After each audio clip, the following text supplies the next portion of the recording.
Χαρίρι, με βοηθούσε τα τελευταία 4 αγώνες, τα παγκόσμια αγώνες όλα, γιατί πάντα έψαξα πώς να βρω λεφτά για το ξενοδοχείο που θα παίξω, τη χώρα που θα παίξω και για το εισιτήριο να πάω εκεί. Και όταν κέρδισα πρώτο παγκόσμιο τίτλο, ήταν στη Μιλάνο, στην Ιταλία. Κέρδισα 4 άτομα, το final με έναν μαύρο, dark skin, από Αγγλία. Κέρδισα και 4 και βγήκα παγκόσμιος πρωταθλητής και δεύτερη μέρα με πήραν στον πρόεδρο και είπαν ότι ο Μάικ χθες ήταν στην Μιλάνο, κέρδισε όλα αυτά.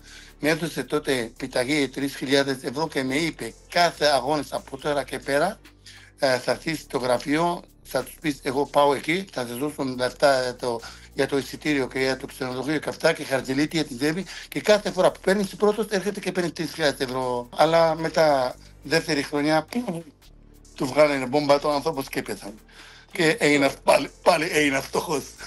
Τι λες τώρα, έγινε αυτό το πράγμα με το Χάρη? Ναι ρε το σκοτώσανε αυτός ο πρόεδρος.